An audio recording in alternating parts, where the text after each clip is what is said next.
I'm that girl who knows that everything is purposeful and there is no such thing as coincidences.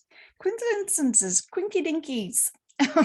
That word, add it in back there. Fantastic, right? So, are we paying attention?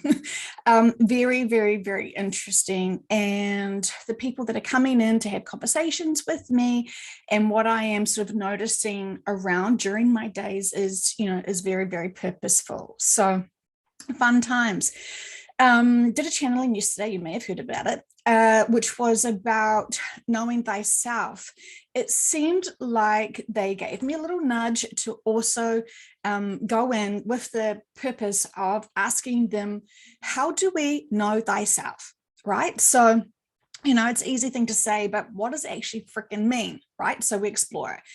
And remembering that we are part of source, remembering that we are, we've sort of said jokingly with much love, with the toenails of our multidimensional being self, right? So if you want to think about source being everything, and then our higher selves being a fraction of that, and we kind of get smaller aspects and essences of ourselves, but we're all still connected, just like our fingers are all connected, and the subconscious was the arm. That's the kind of the analogy they gave us for that one, just to kind of understand that while we are all independent, living our best fingerlingy lives, we're still part of everything.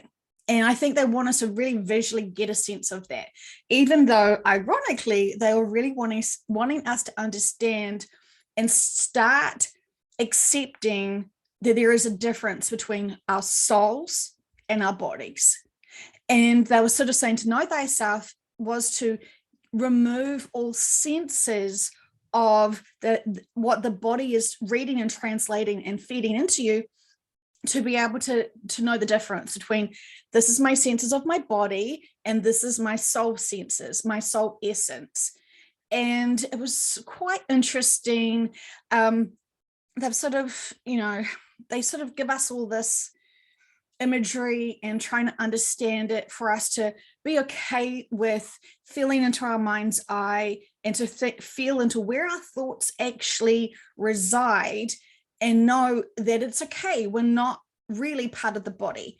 And this is them trying to get us to be prepared to understand we will always go with our mind. We will always go with our soul essence, what we think is our thoughts and thinkings and stuff like that, right? So that's our consciousness, and that's a spark of our soul essence, and it's within this physical body. And we know that, regardless of whether you believe or not in the shift or new earth or whatever, you know that when we die, we leave these lifetimes, we leave these suits behind, but we will go to be, whatever you want to say, our best ghost life or something. So to know thyself is removing ourselves from our senses of the physical body to really remember who we are at a soul level. And when we are focusing on ourselves and our soul level, the more deeper we can go into that, the more we realize we are not alone there, that we actually have other connections to our subconscious, our higher self if we want to. But the thing is that the more you go into high dimensional realms, the more they're sort of like, all is well, forget about it. No worries, no problems, which is fantastic because it's true. No worries, no problems, all is well. But if you're trying to get guidance into how do you master and overcome your emotions here in the third dimension, your best sort of pick to focus on and pay attention to and tune into is your subconscious, which is in just a slightly higher dimension that we're in, right? And so, that could be a fifth dimensional being, that could be a seventh dimensional being, whatever, right? Whoever you're connected in with. They're the ones that are more in tune with you and your emotions and what you've gone through and all this sort of stuff. So they'll be able to help point to you like, that's your sticking point there. We keep triggering you. Notice it. So anyway, when I was feeling this rush of endorphins and sort of tense as I was going down this water slide, I thought, this is a bit overwhelming. This feels like a bit too much hard work. And so I realized, just surrender into it. Just go with the flow.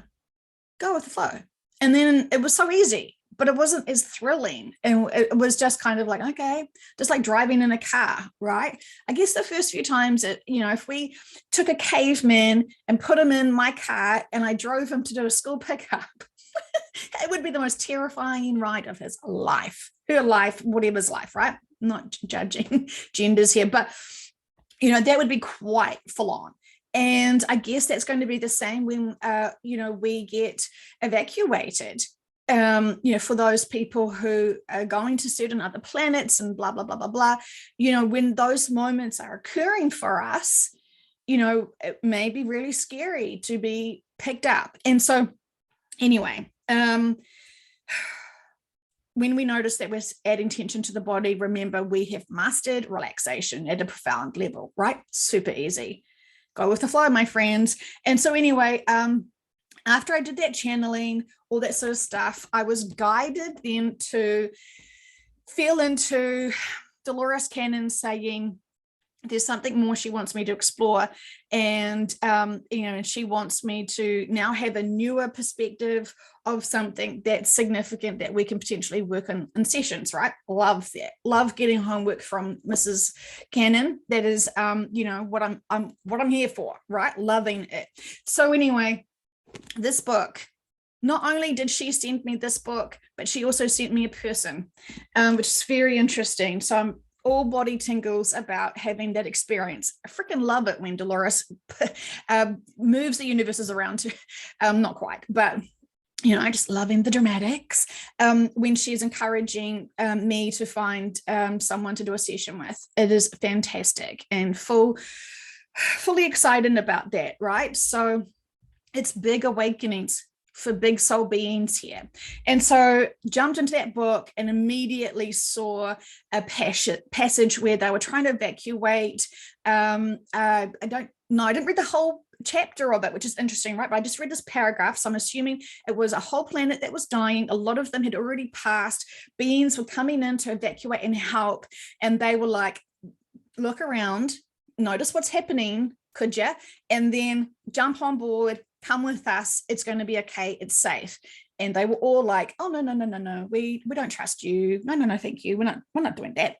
And so even though they knew that the planet was dying and they'd already seen lots of beings die, they chose not to. Cool, free will and all, but two did choose to go with them on the ship. And then the information was the beings trying to then convince these two beings, relax, get out of the bodies, it's uncomfortable, but you must relax and get out of the bodies, because they were trying to remove the very dense bodies from the soul essences to be able to support them.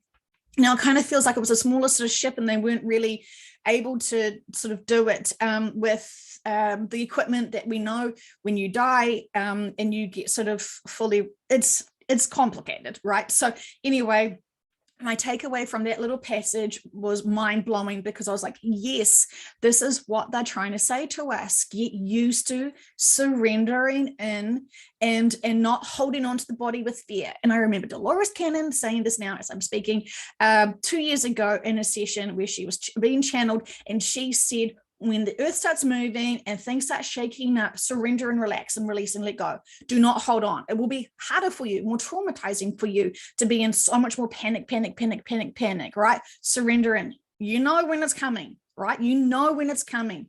You will know. There'll be so many signs. It's coming, right? So find your inner peace, find your inner balance, find your acceptance, find your surrendering in, to let it be not as traumatic for you, right? And as soon as you do that, as soon as you surrender in, this is why a lot of people are going to see what they assume is massive waves of water, right?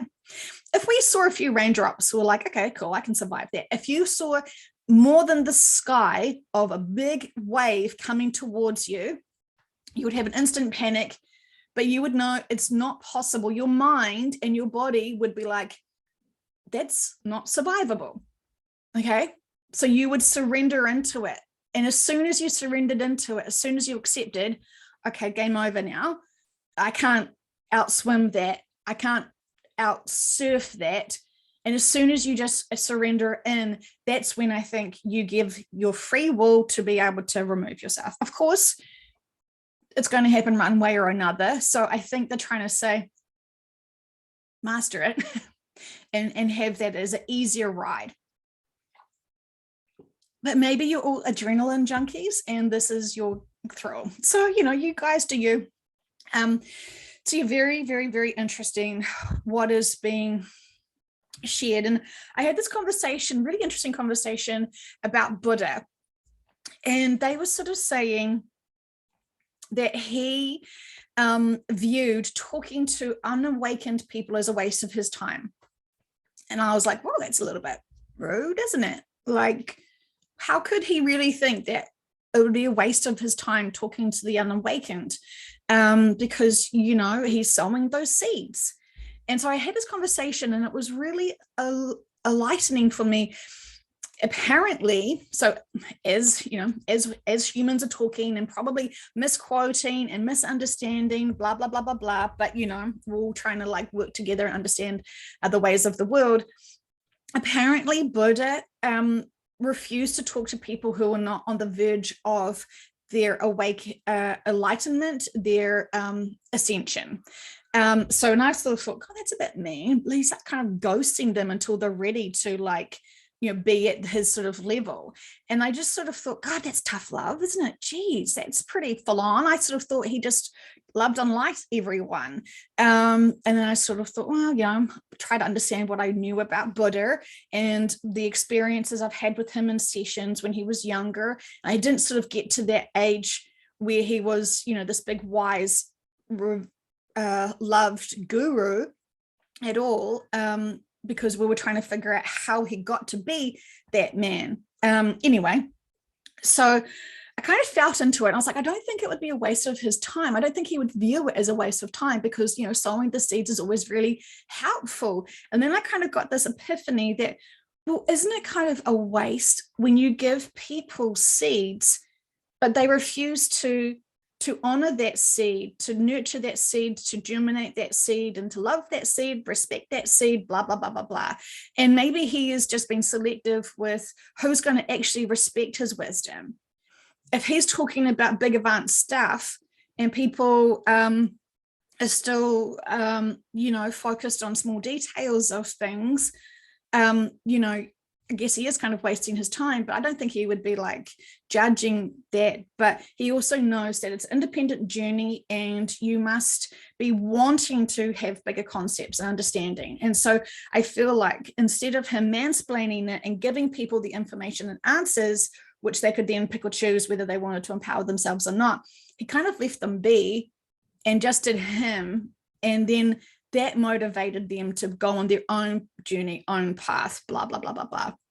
So it was very interesting, his approach. And I could definitely understand and respect that, not everyone wants wisdom, right? Not everyone wants to have advanced perspectives of things. Not everyone has true agenda to help empower humanity. That's just the way of the world right now, isn't it? So anyway, it was very interesting. But, I don't think it's a waste of time and energy to sow seeds of wisdom and love. I think it's a waste for those people to not pick up those seeds and let them expand and grow. But then, that may be judging, may not be time for them to grow. But then right now, knowing what we know, it's definitely time to grow, isn't it? It's to get our big pants on and to sort of, really understand the significance of things. And it feels like to me, once you understand that we can't change contracts for life, right? We can't change other people's life contracts. You'd be pretty ego-based if you think you could change other beings' life contracts, right? And that's right, because we're the center of the universe. We control our realities, blah, blah, blah, blah, blah. Cool. But you can't control other people's life contracts or other beings' life contracts. And when we remember that this planet is a living consciousness being as well, while she had her physical body as a 3D planet, as we recognize it as Earth, she still had her own life contract. She still has her own life contract. And so when we remember what's going on for her and what her life contract, how that evolved, as unfortunate as it was, we can't change it. We can beg and ask in sessions, can we please do this for us? Because, we want to see how our favorite TV shows unfold, blah, blah, blah, blah, blah, whatever. But, very quickly, the subconsciouses don't play around with us, right? You've noticed that in sessions, they aren't jokesters as such. This is big. They have seen a beautiful planned planet be really disregarded, disrespected, and on the point of being destroyed. And that's heart-wrenching for them because they are such advanced, loving beings. They just can't possibly fathom how we treat each other, how we disrespect each other, and how we refuse to sort of be unconditional, loving beings towards each other. But they accept it and they see it and they just think, thank goodness this is going to be their final experience for all these beings to realize and grow and to not let it ever get like this ever again. So, there's that. So just profound, just really, really profound. So I think they're trying to get us to really feel into our own self and our senses of our soul essences at a profound rate, and to not be afraid to go so deep into relaxation that you're not identifying as being with the body, right? We're trying to remember who we are and we're not the bodies. We chose these bodies for this lifetime to, take us around the place. But that is as much as its life contract with us it goes. So anyway, I'm really excited because I have this strange sense that there is a lot of information that I have not even read in this book. I've got all her books physically, and I've got a lot of her other files of PDFs as well. And, I sort of pick through them, and it's always really interesting because when I pick through them, it always gives me confirmation of what I've already heard in other sessions. So it's like I just love that because I know my clients don't read these books, and I know that even though I have them, I haven't read every single word. So it's very exciting times for me to know that there is something more that I can do and explore and learn from and grow from, and that gives me so much joy. And life is good. Life is really, really, really good. And I think if we became really stagnant and really frustrated with our lives and just saw things, with the cup half empty, it's very draining. So we have to sort of make sure that we are remembering, that we have to be responsible for our own well-being. If we are still seeking outside stuff, whether it's if we're wanting people to be patient with us, love us, support us, whatever, we can all do that for ourselves. Okay, so just check in. What are you expecting from others? Because if that is still something you're seeking from others, that is your inner work, which you can actually achieve for yourself. Empower yourself. We can't expect other people to do our love for us or our healing for us or whatever, right? So, it's important. It's important to catch ourselves. What are we still expecting from others? And remember that tough love is still love. But tough love is like an added bonus of being loved while being triggered to grow. So don't we just love that, right? We're still very much loved. We are still very much supported. But sometimes if we're just still a little bit sort of distracted from something, we'll get this trigger, this little bit of tough love from the universe to pay attention, to notice what's going on, right? And if we are starting to feel frustrated with certain people in our lives, explore it, because this is another beautiful opportunity for you to learn how to empower yourself back to love. Yay! In saying that, I still love you. And, you can still allow other people to love you and support you and all this sort of stuff. I mean, that's really cute and all. Don't dismiss it because that's genuine, but don't be looking for that first. Empower yourself fully first, my friends. It is the best way forward, because then we're not thirsty for their attention. And if we don't know what true love is because we haven't truly loved ourselves, we will be oblivious to understand what their love is. They will be loving us hard, the best way possible, true love, blah, blah, blah, blah, blah.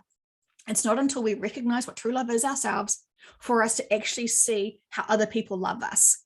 Right? So I can see a lot of people still expecting the world to love them while they refuse to love themselves. You are misreading what the world is giving you then, because you can't feel it. You can't recognize it because you haven't loved yourself. So it's foreign to you. So yeah, anyway, I can't wait to read this book. So excited. Okay, my friends, love you. Have a fantastic day. Drink lots of water. Empower yourselves often and regularly. And definitely know thyself.